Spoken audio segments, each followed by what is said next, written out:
പണമാണ് എല്ലാത്തിനും മാനദണ്ഡമായിട്ട് വരുന്നത്. നമ്മുടെ അടുത്ത് പൈസ ഉണ്ടെങ്കിൽ നമുക്ക് ഓപ്ഷൻസ് അല്ലല്ല ഹാപ്പിനെസ് അത് അത് ഒരു പരിധി വരെ പൈസ ഉള്ളവനെ ഈ നാട്ടിൽ വില ഉള്ളു. എവിടെ ജോലി ചെയ്യുന്നതൊന്നും മാറ്റർ അല്ല, എത്ര പൈസ ഉണ്ടാക്കുന്നുണ്ട്. ഞാൻ 2 സിറ്റുവേഷനിൽ നിന്ന ആളാണ്. പൈസ ഇല്ലാതെ നിന്ന ആളാണ്. നീ എത്ര പഠിച്ചിട്ടുണ്ട്, അത് പഠിച്ചിട്ടുണ്ട്, ഇത് പഠിച്ചിട്ടുണ്ട്, അച്ചാച്ചനൊരു ആന ഉണ്ട് എന്നൊന്നും പറഞ്ഞിട്ട് കാര്യമില്ല. നിന്റെ അടുത്ത് എന്തുണ്ട്? അപ്പോൾ പൈസ ഇല്ലാത്തവനും പൈസ ഉള്ളവനും 2 സ്റ്റാൻഡേർഡാണ് ഈ ലോകത്ത് എവിടെ പോയാലും.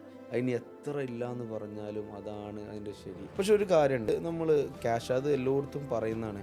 ഇപ്പോൾ ഷാറൂഖ് ഖാൻ പോലും പറഞ്ഞിട്ടുണ്ട് അവരൊക്കെ എത്രയോ വലിയ ഇതിൽ അവർക്ക് ഫ്രണ്ട്സ് ഇല്ല എന്ന് പറയും. നമ്മൾ എത്രത്തോളം വലുതാവുന്നു അപ്പോഴേക്കും നമ്മളടുത്തുള്ള ഫ്രണ്ടുകൾ അകലും. അവർ എന്തുകൊണ്ടാണ് അകലുന്നതെന്ന് വെച്ചാൽ അവരെ കുറ്റമല്ല അത്.